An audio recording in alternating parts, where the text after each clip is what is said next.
ہر لحظہ ہے مومن کی نئی شان نئی آن، ہر لحظہ ہے مومن کی نئی شان نئی آن، تعلیمات تقویٰ ہے اللہ کی برہان، تعلیمات تقویٰ، تعلیمات تقویٰ، تعلیمات تقویٰ، تعلیمات تقویٰ۔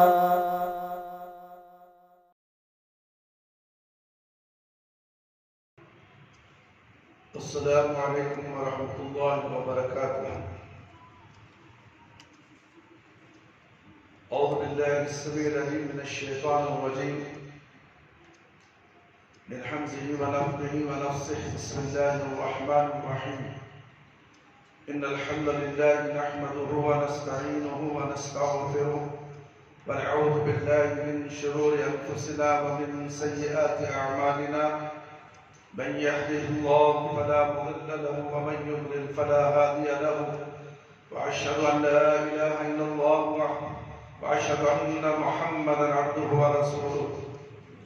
اعوذ بالله السميع العليم من الشيطان الرجيم، يا ايها الذين امنوا اتقوا الله حق تقاته ولا تموتن الا وانتم مسلمون، يا أيها الناس اتقوا ربكم الذي خلقكم من نفس واحدة وخلق منها وزوجها وبث منهما رجالا كثيرا ونساء، واتقوا الله الذي تساءلون به والأرحام إن الله كان عليكم رقيبا، يا أيها الذين آمنوا اتقوا الله وقولوا قولا سديدا يصلح لكم أعمالكم ويغفر لكم ذنوبكم، ومن يطع الله ورسوله فقد فاز فوزا عظيما، أما بعد فإن خير الحديث كتاب الله، وخير الهدي هدي محمد صلى الله عليه وسلم،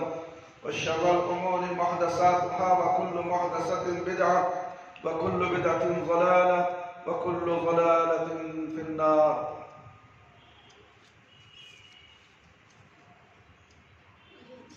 زیادہ نہیں ہے، کیوں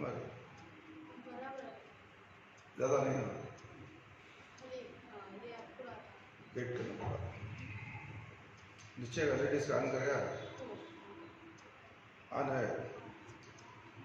محترم دوستو، بزرگوں، نوجوان ساتھیوں اور پیارے بچوں اور خواتین اسلام، میرے پیاری ماں اور بہنوں، آج خطبہ جمعہ ہے۔ خطبہ جمعہ کا عنوان اصلاح معاشرہ کیسے ہو۔ معاشرتی خرابیوں کی نشاندہی اور ان کی اصلاح کا طریقہ کار قرآن و حدیث کی روشنی میں۔ محترم دوستوں، بزرگوں، خواتین اسلام، اسے بغور سماعت فرمائیں اور اس پر عمل کرنے کی کوشش کریں۔ اللہ تعالیٰ آپ کو نیک توفیق عطا فرمائے، قرآن و سنت پر چلنے والا بنائے اور اسی کامیابی کے ساتھ آپ کو جنت کی طرف آگے بڑھائے اور جنت الفردوس میں آپ تمام کو بھی جگہ عطا فرمائے، آمین یا رب العالمین۔ آج معاشرے میں بہت سی خرابیاں پائی جاتی ہیں، بہت زیادہ اخلاقی بگاڑ پایا جاتا ہے، اس قدر فساد پایا جاتا ہے کہ ہمارا معاشرہ تباہی اور بربادی کے کنارے پر پہنچا ہے، اور آپ سب اچھی طرح جانتے ہیں کہ ہم کس قدر اخلاقی انحطاط کا شکار ہو چکے ہیں۔ سوال یہ ہے کہ ہم اپنے معاشرے کو اس تباہی اور بربادی سے کیسے بچا سکتے ہیں، اور معاشرے کی تمام خرابیوں کی اصلاح کیسے ممکن ہے۔ اس کے لیے ہمیں یہ دیکھنا ہوگا کہ اس امت کا اولین اسلامی معاشرہ جو نبی کریم صلی اللہ علیہ وسلم نے مدینہ منورہ میں تشکیل دیا تھا، اس کی کیا خصوصیات تھیں جن کی بنا پر وہ معاشرہ ایک مثالی معاشرہ بن گیا تھا۔ کیونکہ یہ بات کسی بھی محض مخفی نہیں ہے کہ کسی بھی اسلامی معاشرے کی اصلاح اس وقت تک ممکن نہیں جب تک وہ نبی کریم صلی اللہ علیہ وسلم کی تشکیل کردہ پہلے اسلامی معاشرے کی خصوصیات کو مد نظر رکھتے ہوئے اپنی اصلاح نہ کرے۔ تو آئیے اختصار کے ساتھ ان خصوصیات کا تذکرہ کرتے ہیں، انہی کی روشنی میں اپنے معاشرے کی خرابیوں کی نشاندہی آپ کے سامنے کرتے چلے۔ پہلی نشاندہی توحید باری تعالیٰ کا صدق دل سے اقرار کرنا اور شرک سے برات اور لا تعلقی مسلمان اسلامی معاشرے کی پہلی اور سب سے اہم خصوصیت یہ ہے کہ اسلامی معاشرے میں بسنے والے تمام مسلمان اکیلے اللہ تعالیٰ کا معبود اور بہت حق سمجھتے ہیں اور شرک سے برات اور تعلقی کا اعلان کرتے ہیں۔ یہی بات ہمیں نبی کریم صلی اللہ علیہ وسلم کی سیرت طیبہ سے معلوم ہوتی ہے۔ جب ہم آپ صلی اللہ علیہ وسلم کی سیرت طیبہ کا مطالعہ کرتے ہیں تو ہمیں معلوم ہوتا ہے کہ آپ صلی اللہ علیہ وسلم نے اسلامی معاشرے کی بنیاد ہی توحید باری تعالیٰ کے اقرار پر رکھی تھی، اور آپ صلی اللہ علیہ وسلم نے اپنی دعوت کا آغاز یعنی دعوت کی شروعات جو تھی وہ توحید باری تعالیٰ سے کیا تھا۔ چنانچہ آپ صلی اللہ علیہ وسلم نے مکہ مکرمہ میں دعوت کا آغاز اس جملے سے کیا تھا، قولوا لا الہ الا اللہ تفلحوا، تم سب اقرار کرو کہ اللہ کے سوا کوئی معبود برحق نہیں، یہ اقرار کر لو گے تو کامیاب ہو جاؤ گے۔ یاد رہے کہ جب نبی کریم صلی اللہ علیہ وسلم نے کلمہ توحید لا الہ الا اللہ کی طرف دعوت دی تو اس سے آپ صلی اللہ علیہ وسلم کی مراد صرف باری تعالیٰ کو رب خالق و مالک رازق اور مدبر الامور ماننا ہی نہیں تھا، کیونکہ مشرکین مکہ اللہ تعالیٰ کو خالق و مالک مانتے تھے، جیسا کہ سورۃ العنکبوت کی آیت نمبر 60 پر 108 پر 3 میں اللہ تعالیٰ نے اس کی وضاحت فرما دی ہے۔ بلکہ اس کے ساتھ آپ صلی اللہ علیہ وسلم کی مراد یہ تھی کہ اس بات کو بھی دل سے تسلیم کیا جائے کہ معبود برحق بھی صرف اللہ تعالیٰ ہی ہے، تمام عبادت کے لائق وہی ہے اور ہر قسم کی عبادت اسی کے لیے روا ہے۔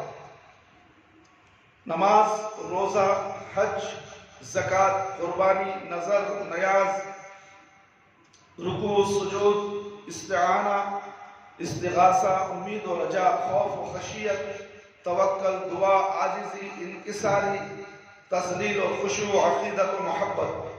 الغرض یہ کہ تمام تر عبادات میں وحدہ لا شریک ہے۔ کلمہ توحید کا یہی مفہوم ہے۔ جب رسول اللہ صلی اللہ علیہ وسلم نے مشرکین مکہ کے سامنے پیش کیا تو کہنے لگے اجعل الآلہۃ الہ واحدا ان ھذا لشیء عجاب، سورہ صاد آیت نمبر 5۔ کیا اس نے اتنے معبودوں کی جگہ ایک ہی معبود بنا دیا؟ یہ تو بڑی عجیب بات ہے۔ یعنی ان کے لیے کلمہ توحید کا یہ مفہوم ناقابل فہم تھا، کیونکہ وہ تو 360 بتوں کی پوجا کرتے تھے، اسی لیے ایک ہی معبود کا تصور ان کے باعث تعجب تھا اور وہ اسے ماننے کے لیے تیار نہ ہوئے، بلکہ کہنے لگے اَإِنَّا لَتَارِكُوا آلِهَتِنَا لِشَاعِرٍ مَجْنُونٍ، سورہ صافات آیت نمبر 30 پر 7 اور 30 پر 6۔ کیا ہم اپنے معبودوں کو ایک دیوانے شاعر کی بات پر چھوڑ دیں؟ اللہ کے نبی صلی اللہ علیہ وسلم کو دیوانہ بولتے تھے، شاعر بولتے تھے۔ قرآن کی آیت پیش کرے تو کیا بولتے؟ یہ دیوانہ ہے، یہ شاعر ہے۔ اس کی بات کو سننے کو ہمیں اپنے بزرگان دین کو، اپنے پیران پیر کو، غوث اعظم دستگیر کو، وہ زمانے کے لات اور عزا جو تھے، نصر، لات و عزا وغیرہ جو اسٹیچو بنا کر پوچھتے تھے مشرکین مکہ، اس وقت یہ جواب دیتے تھے اللہ کے نبی صلی اللہ علیہ وسلم کو، یہ دیوانہ، یہ شاعر ہے، اس کی بات کو سننے کو ہمارے 360 بتوں کو ہمیں چھوڑا دیں گے، ایک بت کو ماننا۔ تو اس طرح کی جواب اس وقت کے مشرکین بھی دیے تھے، آج کے مشرکین بھی وہی جواب دیتے ہیں۔ ہمارے بزرگان دین کو ہم چھوڑا دیں گے، ہمارے باپ دادا کے زمانے میں چلے گا رہا تو انہیں بولے آتے اس کی بات چھوڑا اس کی بات سن لینا، نبی کی بات سن لینا۔ ارے نبی کی بات مانتے مگر ہمارے بزرگان دین، ہمارے اولیاء اللہ، ہمارے باپ دادا، یہ حجت پہلے بھی قائم تھی، نبی صلی اللہ علیہ وسلم کے دور میں بھی، نبی صلی اللہ علیہ وسلم کے سامنے بھی، اور نبی صلی اللہ علیہ وسلم کو اس طرح سے بلایا گیا، پکارا گیا، بولا گیا۔ آج ہمارے ساتھ وہی ہوتا ہے، ہمیں اس کا رنج نہیں ہے، ہمیں غصہ بھی نہیں آتا، ہمیں کچھ بھی گالیوں سے نوازے۔ الحمدللہ جتنے بھی لوگ ہمیں توحید کی دعوت کے وقت شرک کی مذمت کرتے ہوئے ہمیں گالیاں دیں گے، انشاءاللہ اللہ وہ گالیاں کو نیکیوں میں تبدیل کرنے والا ہے، یہ ہمارا یقین ہے۔ میرے بھائی میرے دوست، بولنے کا مقصد یہ ہے کہ اسی توحید کو توحید الوہیت کہتے ہیں، اور یہ سب سے اہم انبیاء ہے، اہم بنیاد ہے اسلامی معاشرے کی تشکیل کے لیے اور اس کی ترقی اور کامرانی اور کامیابی کے لیے۔ اسی لیے رسول اللہ صلی اللہ علیہ وسلم پوری مکی زندگی میں ان تمام لوگوں کی تربیت اسی توحید باری تعالیٰ کی بنیاد پر ہی کرتے رہے۔ کچھ عرصہ بعد مدینہ منورہ میں اولین اسلامی معاشرے کا حصہ بننے والے تھے۔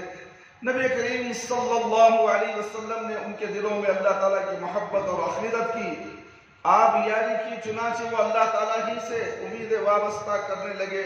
اسی خوف اپنے دلوں میں بسانے، اسی خوف کو اپنے دلوں میں بسانے لگے، اسی حاجت اور روا مشکل کشا سمجھنے، جو لوگ کل تک لات، عزا اور منات وغیرہ کو نقصان اور نفع کا مالک سمجھتے تھے، اور اب وہ صرف اور صرف اللہ تعالیٰ ہی کو نفع اور نقصان کا مالک سمجھنے لگے۔ یہ لوگ اسلام قبول کرنے سے پہلے خانہ کعبہ میں رکھے ہوئے بتوں کو داتا، دستگیر، غریب نواز اور غوث اعظم تصور کرتے تھے، لیکن جب اللہ تعالیٰ نے انہیں اپنی توحید کا نور دکھلا دیا تو یہ اللہ تعالیٰ کو ہی داتا، دستگیر، غریب نواز، غوث اعظم تصور کرنے لگے۔ یہ انقلابی تبدیلی تھی جو ایک کامیاب مسلم معاشرے کے معرض و وجود میں آنے کی پہلی بنیاد دینی ہے۔ میرے بھائی میرے دوست اور خواتین اسلام، پہلا اسلامی معاشرہ جو مدینہ منورہ میں معرض و وجود میں آیا انہی لوگوں پر مشتمل تھا۔ چنانچہ نبی کریم صلی اللہ علیہ وسلم کی سیرت طیبہ کی روشنی میں ہمیں یہ معلوم ہوتا ہے کہ کامیاب اسلامی معاشرے کے قیام کے لیے سب سے پہلے معاشرے میں بسنے والے مسلمانوں کے عقیدے کی اصلاح کرنا ضروری ہے، ایک ضروری امر ہے۔ جب تک عقیدے کی اصلاح نہیں ہوتی کوئی عبادت کامیاب نہیں ہوتی۔ یاد رکھ لو اے دنیا کے مسلمانوں، تم جتنے بھی جماعتوں میں بھٹکے ہوئے ہو، گمراہ ہو چکے ہو، فرقوں میں تبدیل ہو چکے ہو، یاد رکھو جب تک تمہارا عقیدہ توحید پر نہیں ہے، تم عقیدہ توحید پر نہیں ہو، تمہارا روزہ، تمہاری نماز، تمہارا حج، جتنے بھی بڑے عبادتیں ہیں اور چھوٹی عبادتیں ہیں تم کرتے ہو، نفل نماز پڑھتے ہو، سنت پڑھتے ہو، فرض پڑھتے ہو، قرآن کی تلاوت کرتے ہو، نہ جانے تم نیک سمجھ کر کیا کیا کرتے ہو، جب تک یہ توحید سمجھ میں نہیں آئے، توحید کا اقرار نہ کر لو اخلاص کے ساتھ، اس وقت تک تم دنیا میں بھی کامیاب نہیں اور مرنے کے بعد بھی کامیاب نہیں۔ میرے بھائی میرے دوست، جبکہ آج ہم دیکھتے ہیں کہ ہمارے معاشرے میں شرک انتہائی بھیانک صورت میں موجود ہے، بھیانک صورت، گلی گلی میں درگاہ، گلی گلی میں بابائیں تعویذ لٹکا لے کر بیٹھیں، آؤ ہمارے پاس، آؤ ہمارے پاس، ہمیں دنیا دینے کے لیے تیار ہیں، بچہ دینے کے لیے تیاری، شادی کرانے کے لیے تیاری، شادیاں توڑنے کے لیے تیاری، برباد کرنے کے لیے تیاری، مالدار بنانے کے لیے تیاری۔ یہ اڈے کھلے ہوئے ہیں، یہ کھلا ہوا شرک دندناتے ہر محلے میں، ہر گلی میں، ہر کوچوں میں، ہر مساجد کے بعد یہ کھلے ہوئے میرے بھائی۔ اسے آنکھوں سے توحید کی آنکھوں کا چشمہ لگا کر اسے دیکھو تو آپ کو نظر آئے گا شرک کیا ہے اور توحید کیا ہے۔ میرے بھائی میرے دوست، غیر اللہ کے نام نظر و نیاز پیش کرتے ہیں۔ میرے بھائی جہاں سوائے اللہ کے کسی اور کو پکارا نہیں جاتا، جانا چاہیے تھا، وہاں غیر اللہ کو پکارا جاتا ہے۔ یہ جہاں جتنے بھی مقامات ہیں شرکیہ مقامات میں، وہاں اللہ کو نہیں غیر اللہ کو ہی پکارا جاتا ہے، وہاں اللہ کا تصور ہی نہیں کیا جا سکتا۔ ایک مردے کو سلا دیا گیا، اس پر 9 من مٹی ہے اور قبر کے اوپر اونچی دیوار کھڑی ہوئی ہے اور اس کے اوپر قالینیں بچھائے ہوئے ہیں اور پھولوں کی چادریں قمقمے لگائے ہوئے ہیں، خوشبو ہی خوشبو، عورتیں بے پردہ گھومتی ہیں. کیا وہاں اللہ نظر آئے گا آپ کو؟ وہاں تو فحاشی نظر آئے گی، بے پردگی نظر آئے گی. اسلام کا مذاق اڑانے کی جگہ ہے وہ. اس لیے ایسی جگہ پر صرف غیر اللہ کو پکارا جاتا ہے، غیر اللہ کے نام ہی کی نظر و نیاز پیش کی جاتی ہے، غیر اللہ کے سامنے رکوع سجود جیسی عبادات انجام دی جاتی ہیں. روزانہ لاکھوں لوگ ان مقامات پر آتے جاتے اور شرک اعمال کرتے ہیں اور شرک کے ذریعے اللہ تعالیٰ کی ناراضگی اور اس کے ان مقامات پر آتے جاتے عذاب کو کھلا دعوت دیتے ہیں، جبکہ شرک کو اللہ تعالیٰ نے ظلم عظیم قرار دیا. ان الشرک لظلم عظیم، شرک تو میرے ساتھ بہت بڑا ظلم ہے. صورتحال میں یہ کیسے ممکن ہے کہ ہمارے معاشرے کی اصلاح ہو اور معاشرہ ترقی کی راہ پر گامزن ہو؟ یقیناً ایک ناممکن ہے جب تک کہ تمام مسلمان شرک سے توبہ نہ کرے اور جب تک شرکیہ مراکز ختم نہ کیے جائے دنیا میں کامیابی نہیں ہے. مسلمان متحد نہیں ہو سکتے. متحد ہونے کے لیے کلمہ لا الہ الا اللہ کا اقرار کرنا، اس پر سب جمع ہو جانا، سب کے سب جمع ہو جانا.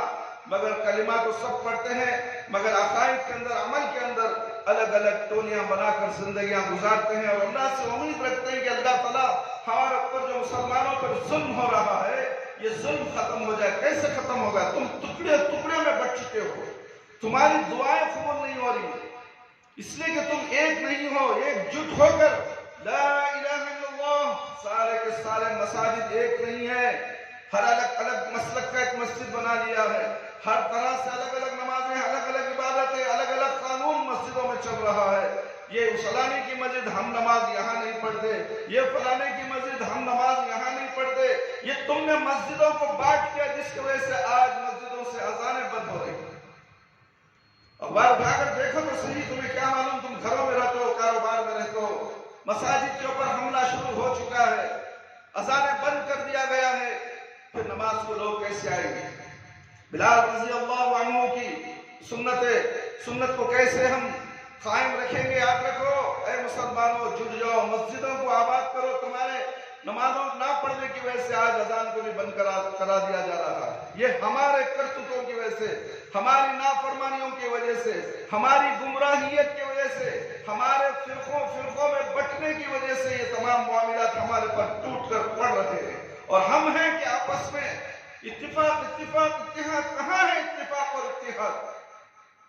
میں وہ مسجد میں نہیں آتا بھائی، میں وہ مسجد کو جاتا، ہماری مسجد وہ ہے، تمہاری رہی ہے، تمہیں یہاں جاؤ میں وہاں جاتا ہوں. اللہ اکبر. محلے کے اندر مسجدیں بنا دیے، مصلیاں کم ہیں، 25-30 مسجدیں ہیں ایک محلے کے اندر. افسوس، صد افسوس. ایک مسجد بناؤ، 2 مسجد، 3 مسجد کافی ہے.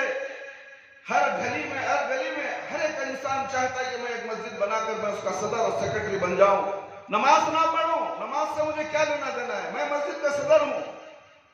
ایک وقت اذان دینے نہیں آتا صدر کو اور سیکرٹری کو، میرے بھائی میرے دوست، اقامت دینا نہیں سکتا. ایک وقت کی نماز نہیں پڑھاتا. جاؤ صدروں کو بلاؤ، کھڑاؤ، اذان دینے بولو. یہ اذان دینے کا میرا کام ہے، یہ مؤذن کا کام ہے جو 5,000-6,000 تنخواہ لیتا ہے. کیا مجھے وٹا گھٹیا انسان ہوں میں؟ اذان دے رہا ہوں. اللہ اکبر. اذان کی فضیلت کیا ہے؟ اللہ اکبر، اللہ اکبر. تاکہ یہ صدر اور سیکرٹری سمجھ سکیں. اس لیے میرے بھائی مسجدوں کو بانٹو مت، مسجدوں کو جوڑو. ہر مسلمان ہر مسجد میں عبادت کرے. عقیدے کو سیدھا کرو، درست کرو. عقیدوں کی بنیاد پر مسجدیں الگ ہو چکی ہیں. عقیدہ ایک ہی ہونا چاہیے، وہ توحید ہے اور اللہ تعالیٰ کی ایک اللہ کی عبادت اور پیارے نبی صلی اللہ علیہ وسلم کی شریعت پر عمل کرنا چاہیے. اللہ تعالیٰ نے فرمایا ان الشرک لظلم عظیم، ظلم عظیم قرار دیا ہے شرک کو اللہ تعالیٰ نے. اس صورت میں کیسے ممکن ہے کہ ہمارے معاشرے کی اصلاح ہو اور معاشرہ ترقی کی راہ پر گامزن ہو؟ یقیناً یہ ناممکن ہے میرے بھائی میرے دوست. جب تک کہ تمام مسلمان شرک سے توبہ نہ کر لے اور ایک توحید پر نہ آ جائے، جب تک شرکیہ مراکز ختم نہیں کیے جا سکتے. شرک سے اللہ تعالیٰ بہت ناراض ہوتا ہے اور یہ جس قوم سے اللہ تعالیٰ ناراض ہو جائے وہ قوم کیسے ترقی کر سکتی ہے؟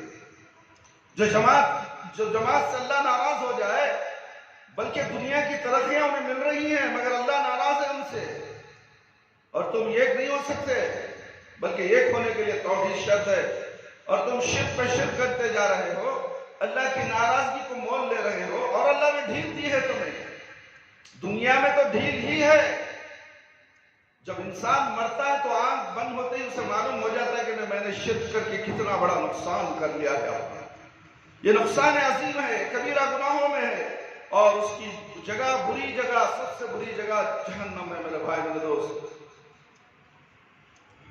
جس معاشرے کا حصہ ہوگی ایسی قوم، جس معاشرے کا حصہ ہوگی وہ معاشرے کیسے کامیابی کی راہیں طے کر سکتا ہے۔ یقیناً یہ لمحہ فکریہ ہے، اور اس سے یہ ثابت ہوتا ہے کہ معاشرے کی اصلاح کے لیے سب سے پہلے معاشرے میں بسنے والے تمام مسلمانوں کے عقیدے کا درست ہونا اور شرک کی غلاظت سے پاک ہونا ضروری ہے۔ شرک ایک غلاظت ہے، جیسے کہ ان المشرکون نجس، نجس بتا رہا ہے، دیکھ اس غلیظ ہے، نجاست ہے شرک کو پلید کہا گیا ہے، اور تم اس شرک میں مبتلا ہو کر سمجھتے ہو کہ ہم پاک صاف ہیں۔ قرآن بتا رہا ہے تمہارے کرتوتوں کی وجہ سے تم نجس ہو، تو ہمیں معلوم ہوتا ہے کہ آپ صلی اللہ علیہ وسلم نے اسلامی معاشرے کی بنیادی توحید باری تعالیٰ کے اقرار پر رکھی تھی، اور آپ صلی اللہ علیہ وسلم نے اپنی دعوت کا آغاز ہی توحید باری تعالیٰ سے کیا تھا۔ چنانچہ اللہ تعالیٰ نے کہا تھا قولوا لا الہ الا اللہ تفلحوا، تم سب اقرار کرو کہ اللہ کے سوا کوئی معبود برحق نہیں، یہ اقرار کر لو گے تو تم کامیاب ہو جاؤ گے۔ کیا تم نے اقرار کیا ہے اخلاص کے ساتھ؟ اگر اخلاص کے ساتھ تم اقرار کرو گے تو تم کبھی شرک نہیں کرو گے، شرک کے قریب میں نہیں جاؤ گے۔ میرے بھائی میرے دوست، دوسری خصوصیت یہ ہے اطاعت و فرما برداری صرف اللہ کی اور اس کے رسول صلی اللہ علیہ وسلم کی۔ نبی کریم صلی اللہ علیہ وسلم نے اپنے معاشرے کے باشندوں کو توحید باری تعالیٰ کے بعد جو دوسرا سبق دیا وہ یہ تھا کہ اطاعت و فرما برداری اگر ہے تو صرف اور صرف اللہ تعالیٰ اور اس کے رسول صلی اللہ علیہ وسلم کے لیے، یعنی اسلامی معاشرے کے لیے باسی، اسلامی معاشرے کے باسی اس بات کے پابند ہے کہ وہ حیثیت مسلمان اللہ تعالیٰ کی اور رسول اللہ صلی اللہ علیہ وسلم کی فرما برداری کرے اور ان کی نافرمانی سے اجتناب کرے، کیونکہ اللہ تعالیٰ نے اسی بات کا حکم دیا تھا کہ وَأَطِيعُوا اللَّهَ وَأَطِيعُوا الرَّسُولَ وَاحْذَرُوا فَإِن تَوَلَّيْتُمْ فَاعْلَمُوا أَنَّمَا عَلَى رَسُولِنَا الْبَلَاغُ الْمُبِينُ۔ سورہ مائدہ آیت 90 پر 2، اور تم اللہ کی اطاعت کرتے رہو، رسول اللہ صلی اللہ علیہ وسلم کی اطاعت کرتے رہو اور نافرمانی سے ڈرتے رہو، اور اگر تم نے اعراض کیا تو جان لو کہ ہمارے رسول صلی اللہ علیہ وسلم کے ذمہ بس صاف صاف بات پہنچا دینا ہے۔ اسی طرح اللہ تعالیٰ نے اہل کتاب کو مخاطب کرتے ہوئے فرمایا یا ایھا الذین آمنوا استجیبوا للہ وللرسول اذا دعاکم لما یحییکم، اے ایمان والو اللہ اور رسول صلی اللہ علیہ وسلم کا حکم مانو، جبکہ رسول تمہیں اس چیز کی طرف بلائے جو تمہارے لیے زندگی بخشو۔ اور اللہ رب العالمین نے فرمایا یا ایھا الذین آمنوا اطیعوا اللہ واطیعوا الرسول ولا تبطلوا اعمالکم، اے ایمان والو اللہ کی اطاعت کرو اور رسول اللہ صلی اللہ علیہ وسلم کا کہا مانو، اور اپنے اعمال کو غارت نہ کرو، برباد نہ کرو۔ یہ قرآن کی آیت ہے میرے بھائی میرے دوست، سورہ محمد آیت نمبر 30 یہ ان کے علاوہ دیگر بہت ساری آیات اسی بات پر دلالت کرتی ہیں۔ باشندگان اسلامی معاشرہ صرف اللہ تعالیٰ اور اس کے رسول محمد صلی اللہ علیہ وسلم کی اطاعت و فرما برداری کرنے کے معمول پر پابند ہے۔ سوال یہ کہ اللہ تعالیٰ اور اس کے رسول صلی اللہ علیہ وسلم کی اطاعت اور فرما برداری کے متعلق ان آیات کو عملی جامہ پہنانے کے لیے ہمیں کیا کرنا چاہیے، اور اللہ تعالیٰ اور اس کے رسول صلی اللہ علیہ وسلم کے احکامات ہمیں کہاں سے معلوم کرنے چاہیے؟ تو اس کا جواب یہ ہے کہ ان آیات مبارکہ کو عملی جامہ پہنانے کے لیے ہمیں کتاب اللہ اور سنت رسول صلی اللہ علیہ وسلم کا مطالعہ کرنا چاہیے۔ کیونکہ اللہ تعالیٰ رسول اللہ صلی اللہ علیہ وسلم کے احکامات قرآن مجید اور کتب احادیث سے ہی مل سکتے ہیں۔ یہی وجہ ہے کہ نبی کریم صلی اللہ علیہ وسلم نے اپنی امت کو اپنی انہی دو چیزوں کو مضبوطی سے تھامنے کی وصیت فرمائی ہے رسول ہے۔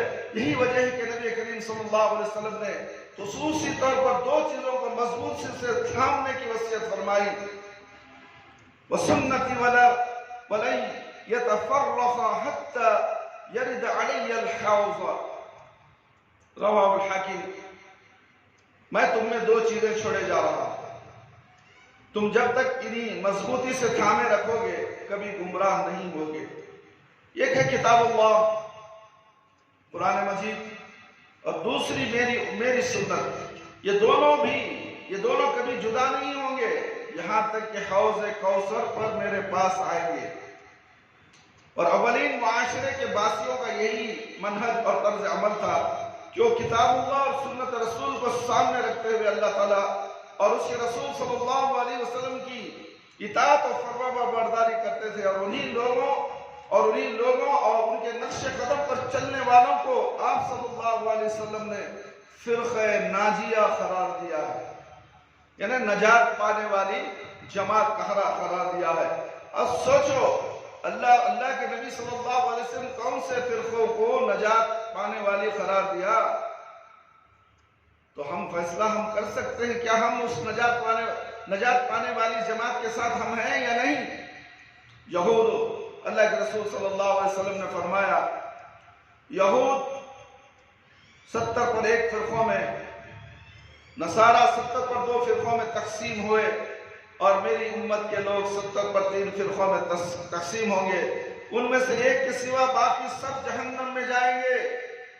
صحابہ اکرام رضی اللہ عنہم نے کہا یا رسول اللہ صلی اللہ علیہ وسلم وہ ایک گروہ کون سا ہے جو نجات پائے گا؟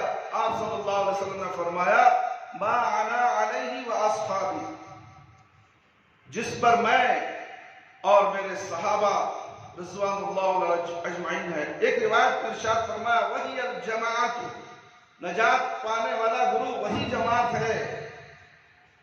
دار قطنی کی روایت ہے میرے بھائی میرے دوست۔ سوال یہ ہے کہ رسول اکرم صلی اللہ علیہ وسلم اور آپ کے صحابہ اکرام رضی اللہ عنہم کس چیز پر قائم تھے کہ جس پر قائم رہنے والی جماعت کو آپ صلی اللہ علیہ وسلم نے نجات پانے والی جماعت قرار دیا؟ تو اس کا جواب بالکل واضح ہے کہ وہ کتاب و سنت ہی کی اتباع پر قائم تھے۔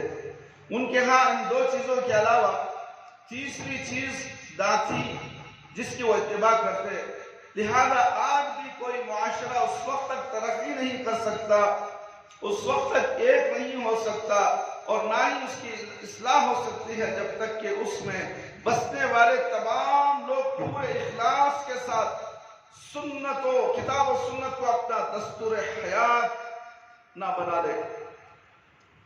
قرآن اور سنت کو اپنا دستور حیات نہ بنا لے۔ یاد رکھو میرے بھائی میرے دوست، قرآن اور سنت کو اپنا دستور حیات بناؤ۔ قرآن پڑھو ترجمے کے ساتھ، احادیث کا مطالعہ کرو، آپ کو صحیح دین، صحیح سچا دین آپ کو پتا چل جائے گا۔ میرے بھائی میرے دوست، باسیان اسلامی معاشرے کا اتفاق اور اتحاد، اسلامی معاشرے کی تیسری خصوصیت یہ ہے کہ اس میں بسنے والے تمام لوگ ایک امت ہوتے ہیں، ان میں گروہ بندی اور فرقہ واریت نہیں ہوتی، وہ ایک اللہ کی عبادت کرنے والے، ایک نبی صلی اللہ علیہ وسلم کی اطاعت کرنے والے، ایک قبیلے کی طرف رخ کر کے نماز پڑھنے والے، ایک قبیلے کی طرف رخ کر کے نمازیں پڑھنے والے، اور ایک ہی کتاب کو دستور حیات بنانے والے ہوتے ہیں۔ اور اگر ان کے مابین کسی مسئلے میں نزاع ہوتا ہے اور اسے کتاب اللہ اور سنت رسول صلی اللہ علیہ وسلم کی روشنی میں عمل کر لیتے ہیں، حل کر لیتے ہیں، اللہ تعالیٰ نے قرآن مجید میں تمام اہل ایمان کا حکم دیا ہے، اور فرقہ واریت اور گروہ بندی سے منع فرمایا ہے، ٹکڑوں میں بلنے سے منع کیا ہے، الگ الگ فرقے بنانے سے منع کیا گیا ہے۔ اللہ رب العالمین فرماتے ہیں، اللہ تعالیٰ نے قرآن مجید میں تمام اہل ایمان کو متحد رہنے کا حکم دیا ہے۔ اللہ نے قرآن میں بتا دیا کہ تمام مسلمان ایک چپ ہو کر رہو. مگر کہاں ہے میرے بھائی میرے دوست, کہاں ہے؟ ہر عالم دین اپنی اپنی چلاتا ہے, اپنی اپنی بات چلا کے گروہ گروہ مسلمانوں کو بانٹ لیا ہے.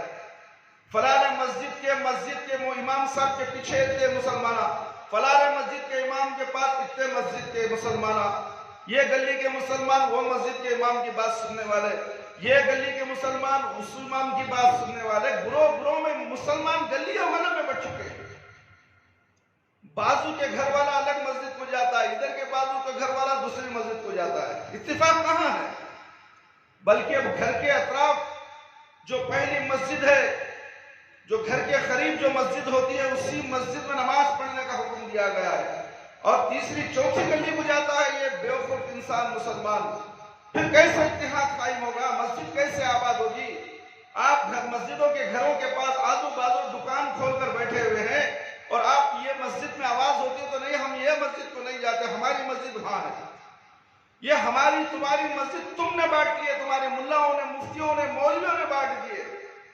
اللہ نے ایسا نہیں بنایا. اللہ نے تو کہا وَاعْتَصِمُوا بِحَبْلِ اللَّهِ جَمِيعًا وَلَا تَفَرَّقُوا وَاذْكُرُوا نِعْمَةَ اللَّهِ عَلَيْكُمْ إِذْ كُنتُمْ أَعْدَاءً فَأَلَّفَ بَيْنَ قُلُوبِكُمْ فَأَصْبَحْتُمْ بِنِعْمَتِهِ إِخْوَانًا وَكُنْتُمْ عَلَى شَفَا حُفْرَةٍ مِّنَ النَّارِ فَأَنْقَذَكُم مِّنْهَا كَذَلِكَ يُبَيِّنُ اللَّهُ لَكُمْ آيَاتِهِ لَعَلَّكُمْ تَهْتَدُونَ. ال عمران آیت نمبر 103. میرے بھائی میرے دوست, کتنی بڑی آیت تھی ہے. ایک آیت اتنی بڑی لمبی تھی کہ آپ کے سامنے قرآن کی آیت پڑھ دیا, اس کا ترجمہ آپ کے سامنے سناتا ہوں. نہ میری بات, نہ میرے ملا کی بات, نہ میرے باپ کی بات, نہ میرے دادا کی بات. جس نے اللہ نے تمہیں پیدا کیا ان کی بات مانو. ہم ہمارے پیچھے چلنے کو نہیں کہتے. یہ نہ میری مسجد ہے نہ میرے باپ دادا کی مسجد, یہ مسجد اللہ کی ہے. اس مسجد کو آپ بھرنا نہیں چاہتے, اس مسجد کو آنا نہیں چاہتے, نفرت کرتے ہیں کہ اس مسجد میں صرف اللہ کی بات ہوتی ہے, ہمارے بزرگان دین کی بات نہیں ہوتی, ہمارے اولیاء اللہ کی بات نہیں ہوتی. کہانیاں قصے نہیں سناتے یہاں پر, کرامات معجزات نہیں سناتے اولیاء اللہ کے. یہاں صرف اللہ کیا بولے, نبی کیا بولے. ارے کون جائے گا جو مسجد کو. کتنی نفرت ہے جہاں پر اللہ کی بات ہوتی ہے, پیارے نبی صلی اللہ علیہ وسلم کی بات ہوتی ہے, اس مسجد میں جانے سے شیطان روکتا ہے, اس لیے کہ اس مسجد کو جائے گا تو یہ اللہ کا حکم ہے.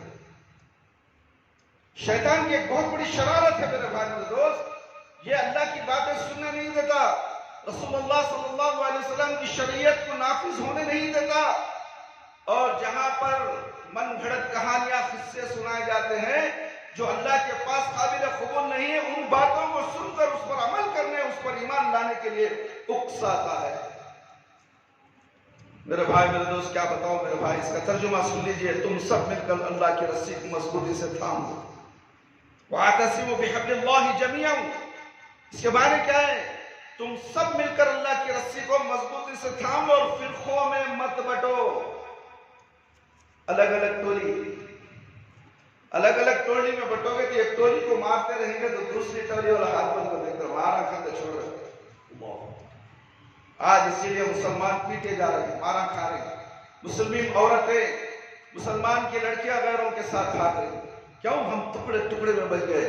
فلاں مسلک کی لڑکی چھوکرے کے ساتھ جا رہے, ہمارا کیا جانے کا, چھوڑ رہے ہو تبلیغی جماعت کی چھوکری جا کے مریں گے, چھوڑ رہے ہو چھوکری اللہ اہل حدیث کی چھوکری ہو گئے, ارے بریلوی کی چھوکری چھوڑ رہے. ٹکڑے ٹکڑے ہونے کی وجہ سے تم سب مل کر اسے بچی کو غیر قوم کے ہاتھ جانے سے روک نہیں سکتے. آج کتنی لڑکیاں اسلام کو نہ سمجھنے کی وجہ سے غیروں کے حوالے ہو چکی ہیں, ایمان تبدیل کر چکی ہیں. یہ ہمارے کرتوتوں کی وجہ سے, ہمارے فرقوں میں بٹنے کی وجہ سے. ہم خود ایک دوسرے سے نفرت کرتے ہیں, ملے تو کہتے ہیں کہ ہاں ٹھیک ہے, اچھے ہیں, اللہ کا فضل ہے بھائی, تمہیں کیسے ہے بھائی, ہاں اللہ کا فضل ہے, بس اتنے حد تک ہی ہے. مگر پیچھے جاتے ہیں وہ جماعت کر رہے ہیں, انہیں جماعت کر رہی ہے, کیا کیا باتیں پیچھے کرتے ہو. مسلمان کے دشمن تم خود ہو, اسلام کے دشمن ہم خود ہیں میرے بھائی میرے دوست. اسلام کو ٹکڑے ٹکڑے کرنے والے ہم ہیں, اور اس کا سہارا ہم غیروں کو دیتے ہیں, اور وہ آسانی سے ہم پر حملہ کر دیتے ہیں. اور اپنے اوپر اللہ کی نعمت کو یاد کرو جب تم ایک دوسرے کے دشمن تھے، پھر اس نے تمہارے دلوں میں الفت پیدا کر دی اور تم اس کے فضل سے بھائی بھائی بن گئے۔ اور یاد کرو جب تم جہنم کے گڑھے کے کنارے پر پہنچ چکے تھے تو اس نے تمہیں اس سے بچا لیا۔ اسی طرح اللہ تعالیٰ تمہارے لیے اپنی آیتیں کھول کھول کر بیان کرتا ہے تاکہ تم ہدایت پا جاؤ۔ اس آیت کریمہ میں جہاں اللہ تعالیٰ نے تمام مومنوں کو مل کر ایک دوسرے کے ساتھ مل کر اللہ کے دین کو مضبوطی سے تھامنے کا حکم دیا اور فرقہ بندی سے منع کیا، وہاں اس نے اپنے احسان عظیم یاد دلایا ہے کہ تم ایک دوسرے کے خون کے پیاسے تھے، لیکن اس نے تمہارے دلوں میں محبت پیدا کر دی ہے، جس کے نتیجے میں تم سب بھائی بھائی بن گئے۔ اور اس سے معلوم ہوا کہ اسلامی معاشرے کے باسیوں کی آفت میں الفت و محبت اور سب کا اکٹھے رہنا اللہ تعالیٰ کی بہت بڑی نعمت ہے۔ اسی نعمت کو اللہ تعالیٰ نے ایک اور مقام پر یوں ذکر فرمایا ہے، وَأَلَّفَ بَيْنَ قُلُوبِهِمْ لَوْ أَنفَقْتَ مَا فِي الْأَرْضِ جَمِيعًا مَا أَلَّفَتْ بَيْنَ قُلُوبِهِمْ وَلَكِنَّ اللَّهَ أَلَّفَ بَيْنَهُمْ إِنَّهُ عَزِيزٌ حَكِيمٌ۔ سورہ انفال آیت نمبر 60 پر 3۔ اس اللہ نے مومنوں کے دلوں میں الفت پیدا کر دی۔ اگر آپ زمین پر موجود تمام چیزیں خرچ کر ڈالتے تو پھر بھی آپ ان کے دلوں میں الفت پیدا نہ کر سکتے، لیکن اللہ تعالیٰ نے ان میں محبت پیدا کر دی جو غالب اور حکمتوں والا ہے۔ جبکہ آج ہم دیکھتے ہیں کہ ہمارے معاشرے میں فرقہ واریت اور گروہ بندی انتہائی بھیانک شکل اختیار کر چکی ہے، بھیانک سے بھیانک۔ تھنی سندرا میں اذان بند ہوئی کیا؟ یہاں کے لوگ وہاں کے مساجد کے ساتھ اتفاق نہیں کرے، آج تھنی سندرا کے ساتھ حیدر نگر بھی آ گئے، یہاں تک کہ بنڈلی گراس پٹ کے فیکٹری بہت سے مساجدوں میں اذان کو بند کرا دیا گیا۔ کیا ہوا ہے؟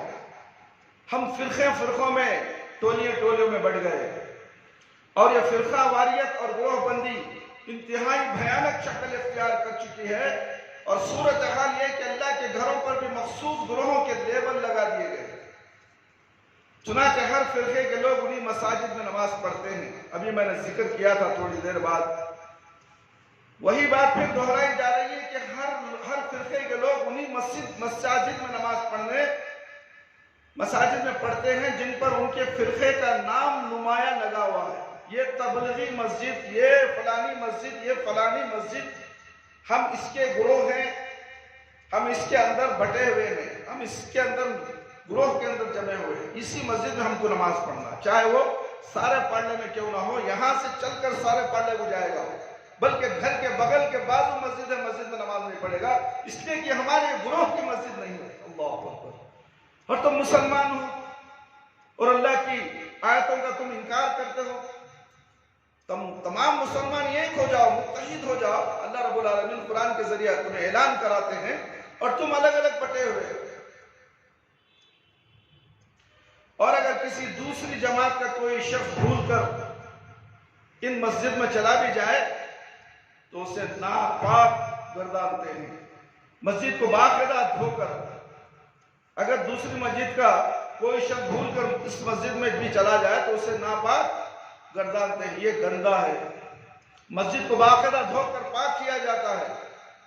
یہ غلط قسم کا غلط عقیدہ رکھنے والا ہماری مسجد میں آ گیا، اسے دھویا جائے، یا کم از کم اسے گھور گھور کر ضرور دیکھا جائے، یہ کون آگا سن ہے، یہ ہاتھا اٹھانے والا آگا ہے، یہ فلانے کا آگا سن ہے، اسے بار بار مصلی تک گھورتے رہتا، اسے امام بھی گھورے گا، مؤذن بھی گھورے گا، اور اس پر آوازیں ضرور کسی جاتی ہے، اسے جانے نماز ہونے کے بعد اسے کسا جاتا ہے، ارے تو کہیں کو آیا ہی نہ، اسے باقاعدہ لڑا بھی جاتا ہے، جھگڑا بھی کیا تھا، کئی لوگوں کو گردن پکڑ کے ڈھکالا بھی گیا ہے باہر، ایسے واقعات ہم نے بہت سنے ہیں۔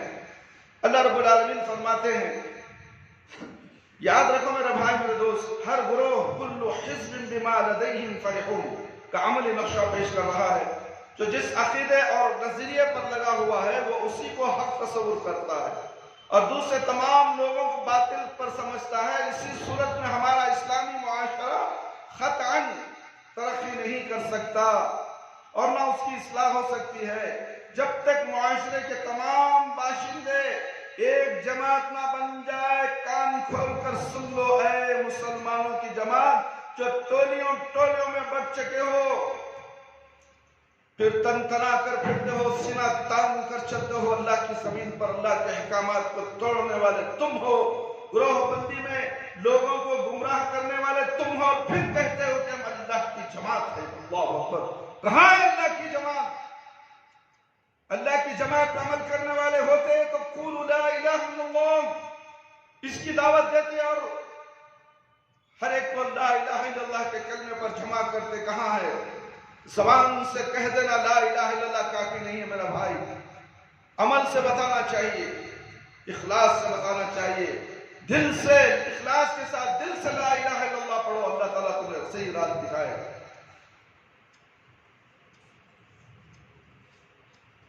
جو جس عقیدے اور نظریے پر لگا ہوا ہے اسی کو حق تصور کرتا ہے اور دوسرے تمام لوگوں کو باطل سمجھتا ہے۔ صورت حال میں ہمارا اسلامی معاشرہ ترقی نہیں کر سکتا، نہ اس کی اصلاح ہو سکتی ہے جب تک معاشرے کے تمام باشندے ایک جماعت نہ بن جائیں اور جب تک ان کے دلوں میں ایک دوسرے کے لیے الفت و محبت پیدا نہ ہو اور بھائی بھائی نہ بن جائے۔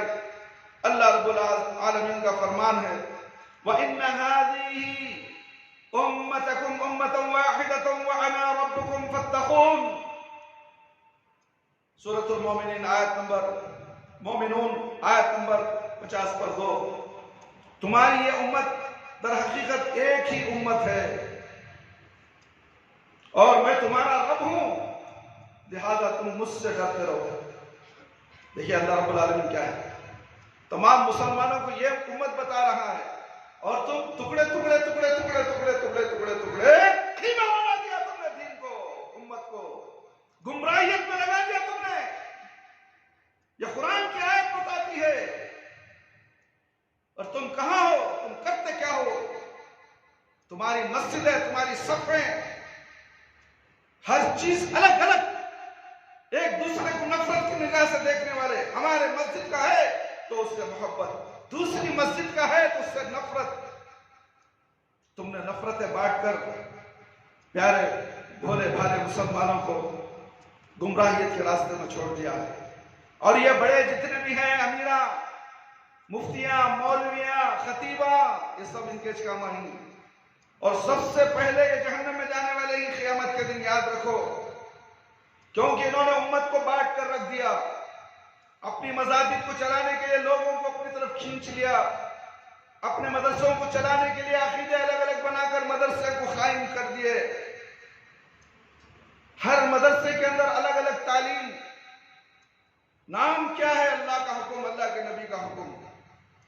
یہ لفظ بولنا کبھی بھی چھوڑتے نہیں، مگر نام زبان سے کچھ، زبان کے اندر جو دل ہے اس سے کچھ الگ کام ہوتا ہے میرے بھائی میرے دوست۔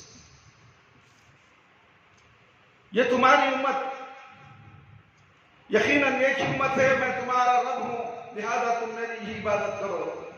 ہاں معاشرے میں اختلافات پیدا ہو سکتے ہیں، اختلافات کا پیدا ہونا برا نہیں، بلکہ برا یہ ہے کہ اختلاف پیدا ہو اور انہیں ختم کرنے کی سنجیدہ کوشش نہ کرنا، اختلاف کو ختم کرنے کی کوشش نہ کی جائے۔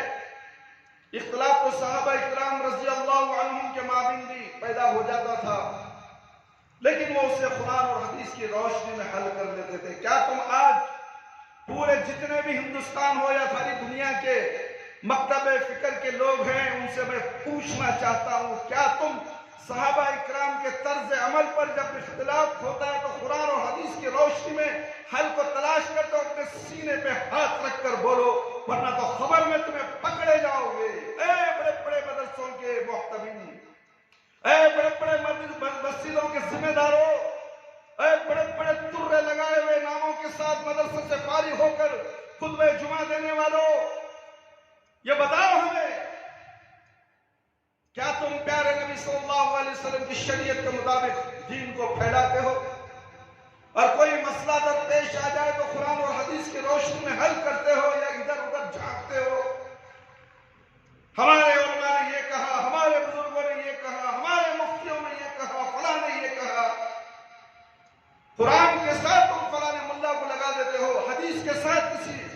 امام کے قول کو لگا کر حدیث کو چھوڑتے ہو، امام کے قول کو لگا کر قرآن کی آیتوں کو چھوڑتے ہو. تمہارا تو کیا بتاؤں، دین ایک مساف ہو چکا ہے. اور ایسے دین کو پھیلانے والے، ایسے اس طریقے سے حل کرنے والے جو قرآن و حدیث کو چھوڑ کر اپنے اکابرین علماء کرام کی باتوں کو لے کر لوگوں تک دین سمجھا کر پیش کرنے والوں، موت آنے کے ساتھ آپ کو خبر میں جھڑکی دینا پڑے گا. خبر کا گڑا بڑا خطرناک ہے، تمہارے سامنے کھڑا ہوا ہے. میدان حشر تو بہت دور ہے، میدان حشر تو دور ہے. کب خبر سے اٹھایا جائے گا؟ پھر خبر سے اٹھائے جانے کے بعد 40 سال کے بعد یا 40,000 سال کے بعد آپ کو پھر میدان حشر میں کھڑایا جائے گا. اس سے پہلے آپ خبر کے اندر جہنم کی عذاب بھگتنے کے لیے تیار ہو جاؤ. اے دین کو چھپانے والوں، اے دین میں ٹکڑے ٹکڑے کر کے بولے والے مسلمانوں کو گمراہ کرنے والوں، اللہ سے تو ڈرو. یہ دنیا کے پیسوں کے خاطر تم نے مسجدوں کو الگ کر لیا، جماعتوں کو الگ کر لیا، مدرسوں کو الگ کر لیا. گروہ بندی میں تم بٹ چکے ہو. یہ قرآن بتا رہا ہے کہ تم گروہ بندی میں بٹ چکے ہو. وَلَا تَفَرَّقُوا بتا رہا اللہ تعالیٰ، فرقہ مت بنو. وَاعْتَصِمُوا بِحَبْلِ اللَّهِ جَمِيعًا، اللہ کی رسی کو مضبوط تھامو. کیا ہے اللہ کی رسی؟ یہ قرآن اور حدیث ہے اور سنت رسول صلی اللہ علیہ وسلم ہے. تم نے اس کو مضبوطی سے پکڑا یا اپنے آراء کو، اپنے اماموں کے قیاسوں کو، نہ جانے کیا کیا تم پیش کرتے ہو. میرے بھائی میرے دوست، دین کا کچمبر بنا کے رکھ دیا، مشکل بنا دیا، دین کو چوچو بنا دیا تم نے. ایسا ہرگز مت کرو، کبھی تم کامیاب نہیں ہوں گے. کیونکہ اسلام نے، اللہ تعالیٰ نے اسی بات کا حکم دیا ہے، یا ایھا الذین آمنوا اطیعوا اللہ واطیعوا الرسول واولی الامر منکم فَإِن تَنَازَعْتُمْ فِي شَيْءٍ فَرُدُّوهُ إِلَى اللَّهِ وَالرَّسُولِ إِن كُنتُمْ تُؤْمِنُونَ بِاللَّهِ وَالْيَوْمِ الْآخِرِ فَذَلِكَ خَيْرٌ وَأَحْسَنُ تَأْوِيلًا. سورہ نساء آیت نمبر 50 پر ہم لوگ، میرے بھائی میرے دوست، حدیث اور قرآن پیش کرتے ہیں. لوگ سننے کے لیے تیار ہیں. اللہ کی آواز پسند نہیں ہے، نبی کریم صلی اللہ علیہ وسلم کی آواز پسند نہیں ہے، اللہ کی بات پسند نہیں ہے، نبی کی بات پسند نہیں ہے، اولیاء اللہ کی بات پسند ہے. جو من گھڑت جھوٹے کہانیاں، قصے جو مساجد کے اندر بیان کی جاتی ہیں. دیکھو مساجد کے اندر بہت سے چیئر میں بیٹھ کر باہر منبر رسول سے ہٹ کر بیان دیا جاتا ہے. تم دیکھو، غور کرو، جاؤ مساجد میں، یہ حق ہے یا میں صحیح نہیں، میں صحیح بول رہا ہوں یا نہیں، دیکھ لو. اس لیے کہ وہاں جو بھی بات بتائی جاتی ہے وہ جھوٹ ہے. اس لیے ان کو ڈر ہوتا ہے کہ منبر رسول ایک ایسی جگہ ہے وہاں پر صرف سچ بولا جائے، حق بولا جائے، وہ سوائے جماعت اہل حدیث کے مساجد کے سوا کہیں اور اس کا انتظام نہیں. اس لیے کہ اللہ کے نبی صلی اللہ علیہ وسلم کی حدیث اور اللہ کے فرمان کو یہاں پیش کیا جاتا ہے. اسے ڈر کس بات کیا ہے؟ قرآن اور حدیث ہمارے سامنے کھلی کتابیں پڑھی ہیں، جو قرآن میں حوالہ ہے، قرآن کی آیتیں ہیں، اور قرآن نبی کریم صلی اللہ علیہ وسلم کی جو احادیث ہیں ہم آپ کے سامنے پیش کرتے ہیں. اس کے علاوہ ہم جھوٹ بول ہی نہیں سکتے. اس لیے ہمیں ڈر کسی کا نہیں ہے. یہ ڈرنے والے ملا آخری میں کھڑ کر عربی خطبہ دے دیتے ہیں، اس کے اندر جو سنت ہے وہ بتا دیتے ہیں کہ ہم نے خطبہ دے دیا. پہلے جو خطبہ دیا تم نے وہ کیا دیا؟ لوگوں کو گمراہ کرنے کے لیے اپنی مساجد کی طرف، بڑے بڑے مالداروں کو اپنے مسجد کی طرف کرنے کے لیے ان کے کوتاہیوں کو، ان کے غلطیوں کو، ان کے گناہوں کو پردہ ڈالتے گئے تم. اس لیے کہ چندہ آنے والا ہے، اگر اس صاحب کے خلاف میں کچھ بولوں تو وہ چندہ نہیں دیں گے مسجد اور مسجد سے دور ہو جائیں گے. تم نے ایسے دین کو چھپا کر مسجد میں ایسے ویسے غیر لتھو خیرے لوگوں کو جمع کر لیا ہے. ان کی اصلاح تم نہیں کرتے ہو، اس لیے کہ ڈر ہے تمہارا چندہ ختم ہو جائے گا. مسجد کو چلانے والا رب العالمین ہے، مسجد چلانے والا رب العالمین. حق بولو، ڈر کس بات کی میرے بھائی میرے دوست؟ اے ایمان والو، تم اللہ کا حکم مانو اور رسول اللہ صلی اللہ علیہ وسلم کا حکم مانو، اور تم میں جو حکم والے ہیں ان کا بھی اگر تمہارے کسی بات میں اختلاف ہو جائے تو اسے اللہ اور اللہ کے رسول صلی اللہ علیہ وسلم کی طرف لوٹا دو۔ اگر تم اللہ اور آخرت کے دن پر ایمان رکھتے ہو، آخرت کا دن مرنے کے بعد شروع ہوتا ہے میرے بھائی، آخرت کی فکر کرو۔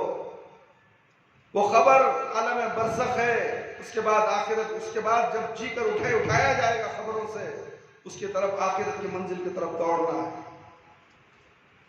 وہ ایک دن 50,000 سال کا ہوگا۔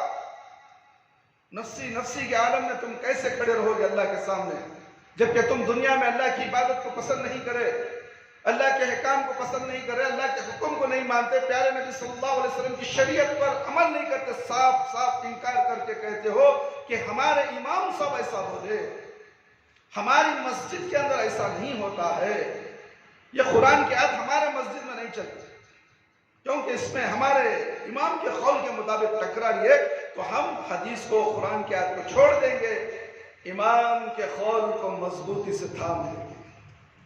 یہ عقیدہ ان میں ہے یا نہیں؟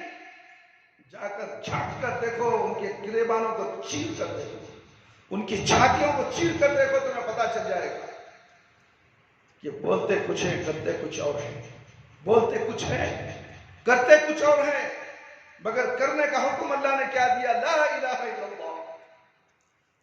تم لا الہ کا نام تو لیتے ہو، کام کچھ اور کرتے۔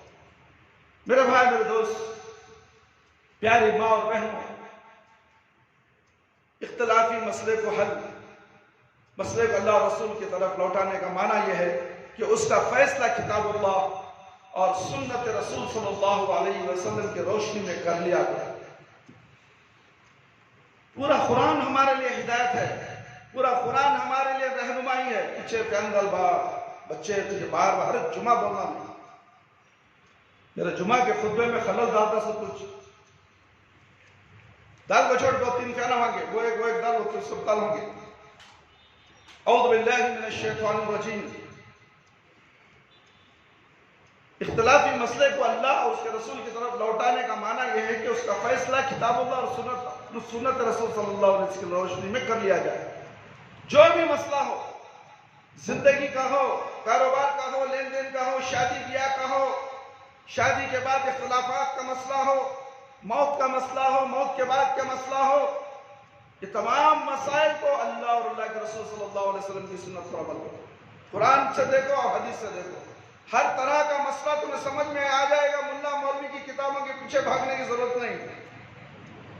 رسول اللہ صلی اللہ علیہ وسلم نے جب پیشن گوئی فرمائی تھی، فَإِنَّهُ مَن يَعِشْ مِنْكُمْ بَعْدِي فَسَيَرَى اخْتِلَافًا كَثِيرًا،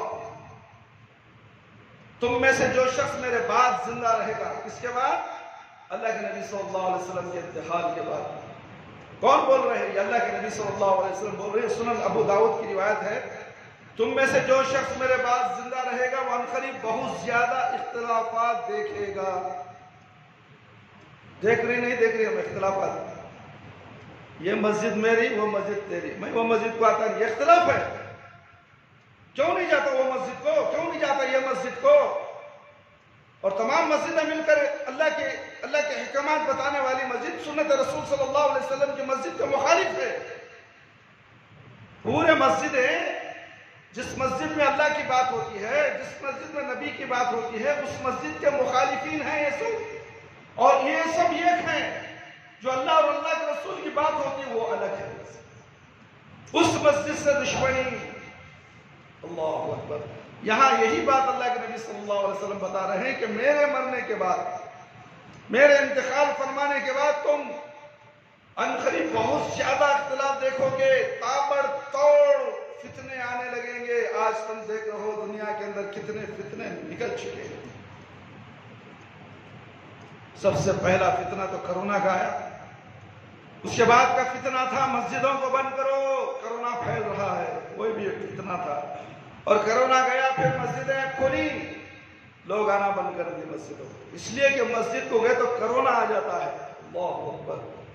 موت و حیات اللہ رب العالمین کے ہاتھ میں ہے، تم کہیں بھی رہو کرونا تو ضرور آئے گا۔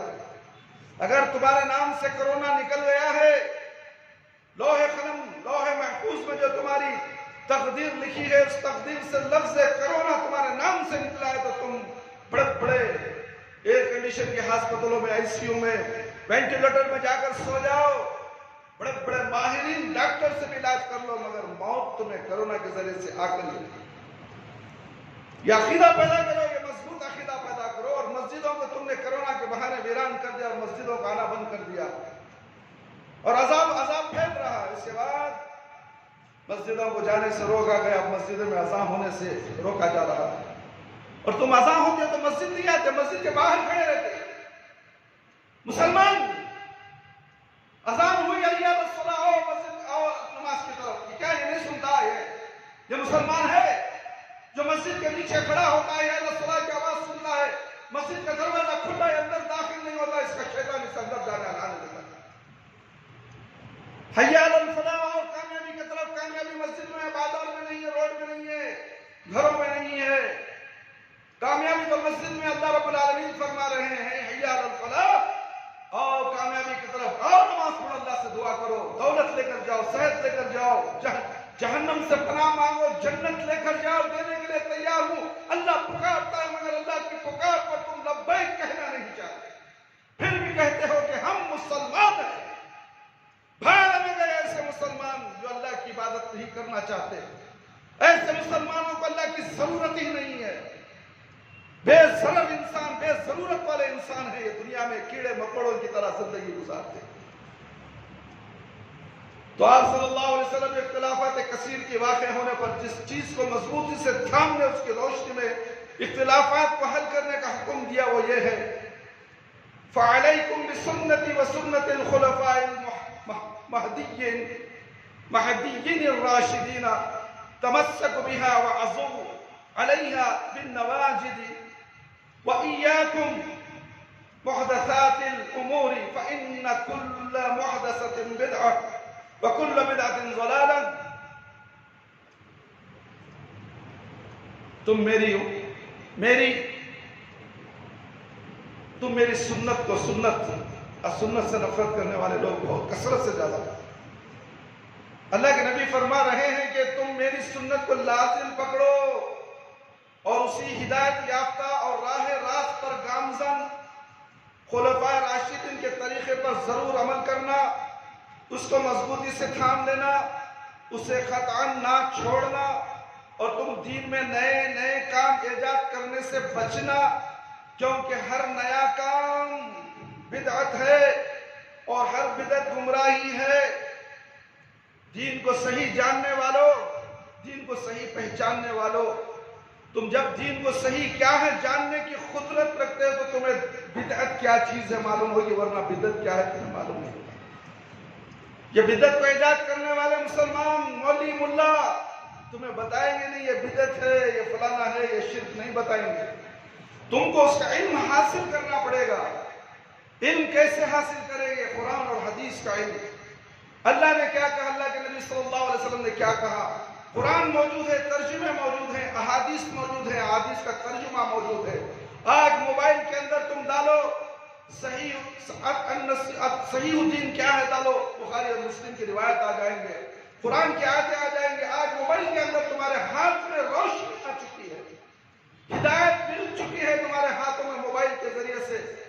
تم بخاری اور مسلم کو لوڈ کرو، ڈاؤن لوڈ کر لو، اور تم بٹن دباؤ، اس کے اندر تمام احکامات، نماز سے لے کر جنازے تک پورے احکامات ہیں۔ دیکھو تو صحیح، کہیں کوئی ملا مولوی کے پیچھے دم ہلا لے کر پھرنے تمہیں، تمہارا کھاتے ہو، تمہاری محنت، اللہ نے تمہیں روزی دی ہے، تم محنت و مزدوری کر کر روزی حلال کماتے ہو، پھر ملا مولوی کے پیچھے پڑتے ہو اور دین برباد کرتے ہو، آخرت برباد کرتے ہو، جہنم کا ایندھن بنتے ہو۔ بچو، اپنے آپ کو بچاؤ جہنم کی آگ سے۔ کیسے بچاؤ گے جہنم کی آگ سے؟ جب تک کہ قرآن اور حدیث کا علم نہ ہو۔ تم میری سنت کو لازم پکڑنا، اسی طرح ہدایت یافتہ اور راہ راست پر گامزن خلفائے راشدین کے طریقے پر ضرور عمل کرنا، اس کو مضبوطی سے تھامنا، اسے خطا نہ چھوڑنا۔ تم دین میں نئے نئے ایجاد کرنے سے بچنا، کیونکہ ہر نیا کام بدعت ہے اور بدعت گمراہی ہے، اور گمراہی جہنم کی طرف لے جاتی ہے۔ میرے بھائی میرے دوست، اس حدیث سے ثابت ہوا کہ امت میں اختلاف کثیر واقع ہونے کی شکل میں اگر تمام مسلمان نبی کریم صلی اللہ علیہ وسلم کی سنت اور خلفائے راشدین کے طرز عمل کو مضبوطی سے تھام لے اور دین میں نئے نئے کام کا ایجاد کرنے سے بچیں تو ان کے آپس کے اختلافات ختم ہو سکتے ہیں۔ جب تک اگر اس میں قرآن اور حدیث کو نہیں مانیں گے، تم زبان سے بڑے بڑے جلسے کر کر سب ایک ہو جاؤ، اللہ کی قسم ایک نہیں ہو سکتے۔ ابھی کھنڈے نگر کے اندر اذان کا مسئلہ ہو گیا، پولیس والوں آپ کو میں کہاں بند کرا تھا، اب ایک میٹنگ ہوئی، اس پہ سب مل جاؤ بھائی، جب پولیس کی ضرورت ملی تو مل جاؤ، اس سے پہلے کیا ملتی تمہیں؟ اذان میں کلمات ایک ہے، اللہ اکبر اللہ اکبر۔ ہر مکتب فکر کا انسان ہر مسجد میں اللہ اکبر ہی پکارتا ہے، اہل حدیث کی مسجد میں بھی اللہ اکبر پکارتے ہیں، مگر اہل حدیث کی مسجد سے چڑ کیوں، نفرت کیوں؟ جس طرح باہر سے کھڑ کر دیکھتا ہے تو دیول کو دیکھے سا دیکھتا ہے مسجد تقویٰ کو، معلوم ہے تمہیں پورا ہیکٹے نگر مسجد تقویٰ کے خلاف ہے۔ یہاں اللہ کی بات، اللہ کے نبی کی بات، اللہ کی بات، اللہ کے نبی کی بات، اولیاء اللہ کو بہت اچھے رہے۔ میں کہیں تو مروں اولیاء اللہ کو، اولیاء اللہ کون؟ صحابہ اکرام۔ اولیاء اللہ کون؟ نبی کریم صلی اللہ علیہ وسلم کے صحابہ اکرام۔ اولیاء اللہ کون؟ پیغمبر، انبیاء علیہ السلام اولیاء اللہ ہے۔ جن اولیاء اللہ کو اللہ نے بنایا ان کا ذکر ہم کریں گے، جن اولیاء اللہ کو تم نے بنا لیا تمہاری مسجد میں ذکر کر لو، ہماری مسجد میں اس کا ذکر نہیں کرو۔ ہاں وہ اولیاء اللہ عبد القادر جیلانی رحمۃ اللہ علیہ، اللہ تعالیٰ ان کی خبر کو نور سے بھر دے، وہ اہل حدیث ہے، تمہیں معلوم نہیں ہے، تم سمجھتے ہو 11ویں دن آنے والے 12ویں دن آنے والے امام ہیں، نہیں، اس کے سخت مخالف ہیں وہ عبد القادر جیلانی رحمۃ اللہ، اللہ تعالیٰ ان کی خبر کو نور سے بھر دے، آمین یا رب العالمین۔ انہوں نے کہا ایک اللہ کی عبادت کرو، ایک نبی کی اطاعت کرو۔ کون؟ عبد القادر جیلانی کی کتاب اس دنیا میں ہندوستان میں بنگلور میں موجود ہے، جاؤ کتاب کی دکان میں کتاب خریدو، قرآن اور حدیث کی نہیں، پہلے اسے خریدو، اس کے بعد قرآن اور حدیث آٹومیٹک تم خریدنے لگ جاؤ گے اور پڑھنے لگ جاؤ گے۔ عبد القادر جیلانی رحمۃ اللہ علیہ کیا بولے ہیں اور تم کرتے کیا ہو؟ کاش کہ عبد القادر جیلانی رحمۃ اللہ علیہ کی بات سن کر تم ایمان لا لیتے، اللہ تمہیں کامیابی کے راستے پر چلا دیتا۔ انہوں نے کہا ایک اللہ کی عبادت کرو، ایک نبی کی اطاعت کرو۔ اے میرے بیٹے، میرے مرنے کے بعد میری خبر کرنے نہیں آنا، مجھ سے مدد نہیں مانگنا۔ یہ کون بتائے؟ عبد القادر جیلانی رحمۃ اللہ علیہ۔ اللہ اکبر۔ بہت سے باتیں بتا کر اس کتاب میں دیکھ لو، میں بتانا نہیں چاہتا، وقت کی کمی جو ایسے۔ میرے بھائی اور دوست، نبی کریم صلی اللہ علیہ وسلم کی سنت اور خلفائے راشدین کے طرز عمل کو مضبوطی سے تھام لے اور دین میں نئے نئے کام کا ایجاد کرنے سے بچے تو ان کے آپس کے اختلاف ختم ہو سکتے ہیں، اور جو معاشرے میں اختلاف ختم ہوں گے تو یقینی طور پر معاشرہ ترقی کرے گا۔ معاشرے کی ترقی کی طرف ہمیں آگے بڑھنا چاہیے، اللہ رب العالمین کی باتوں پر ہمیں عمل کرنا چاہیے۔ اگر قرآن و حدیث پر ہم عمل نہیں کریں گے، دنیا کی کتابوں پر جو ملا مولویوں نے لکھی ہیں کتابوں پر اگر ہم عمل کرتے رہے، یہی طریقہ ہمارا رہا تو ہماری آنے والی نسل کا بھی وہی طریقہ رہے گا، جیسا ہمارے باپ داداؤں نے کر گئے تھے۔ وہ لوگ دنیا سے چلے گئے، اللہ کے پاس چلے گئے، ان کا معاملہ کیا ہے ہم نہیں جانتے۔ جو مر گیا خبر میں، اس کی حالت کیفیت ہمیں نہیں معلوم میرے بھائی، وہ جنت میں ہے، جنت کے باغوں میں ہے یا جہنم کے گڑھے میں ہے، سوائے اللہ رب العالمین کے کوئی نہیں جانتا۔ مگر اس گڑھے کو جنت کا باغ بنانے کے لیے اللہ رب العالمین نے قرآن کے ذریعے اور احادیث کے ذریعے سے تمہیں رہنمائی فرمائی ہے۔ اگر تم اس رہنمائی کو چھوڑ کر ملا مولوی اور دوسرے لوگوں کی باتیں سن کر سنی باتوں پر تم عمل کرو گے تو ضرور خبر میں جانے کے بعد جہنم کے گڑھے میں سونا پڑے گا، اس لیے کہ وہ آخری منزل ہے جو خبر میں سونے کی ہے۔ ہم تو دنیا میں سوتے ہیں، زیادہ نیند کرتے ہیں، مگر وہ آخر نیند جو ہے خبر کے اندر سونے کی نیند ہے، اس کی ہمیں فکر نہیں ہے۔ وہاں آرام سے سونے کی فکر ہم اس دنیا میں نہیں کر رہے، بلکہ دنیا میں ہم آرام سے سوئیں، چاہے ہمارے سے نمازیں چھوٹ جائیں،